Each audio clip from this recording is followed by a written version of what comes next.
Hi, my name is Blaxall. I'm here with Jack Rubenstein, who is one of the finalists for the Early Career Investigator Award from the Basic Cardiovascular Sciences Council at our meeting here in Las Vegas. Dr. Rubenstein is from the University of Cincinnati. Is that correct? Correct. And give us a little bit of your background before you got to the University of Cincinnati. Gotcha. So I'm born and raised in Mexico City. I did my medical school training there. I did my residency in the United States, and I've always been interested in research. I'm a physician, only a physician, but I've always been interested in research. And in Michigan State, where I did my fellowship, I had the opportunity to work on TRPV1 channels with Dr. Donna Wang and a few other research projects with my mentor at the time, Georgia Bella. And that work led to me being recruited to University of Cincinnati, where a series of experiments initially found that TRPV2 may actually be an important player in cardiac function. So that's how I got started in this. Excellent.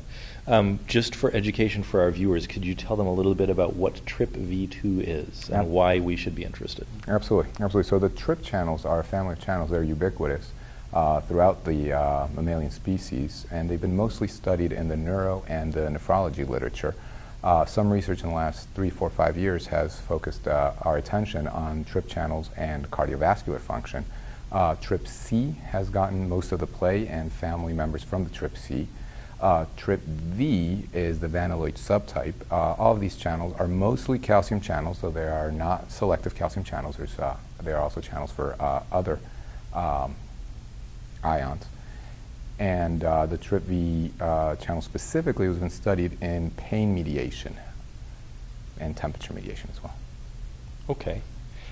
So really briefly, if I recall, you're looking at using this as a potential therapeutic target for heart failure. And in your presentation, you also talked about a potential drug treatment that targets this. Could you just tell us a little bit more about the science behind that? Absolutely. So this is where it really becomes interesting, in my opinion. Heart failure is a very prevalent disease. It still has a very poor prognosis, and it affects millions of people worldwide. We've improved the prognosis, but the medications are either expensive or have a very narrow therapeutic window.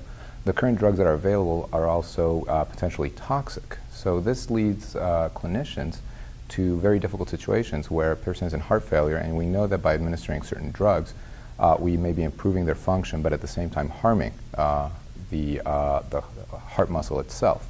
So this is where our work dovetailed nicely with the neurology work, where previously it's been found that probenecid, which is a very old drug, is actually an agonist of TRPV2.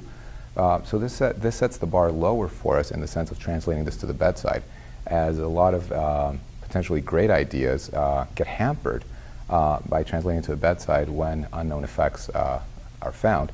Probenecid has been given over 50 years for thousands, if not millions of patients with a very, very safe profile. So that is what we're working on right now. Excellent.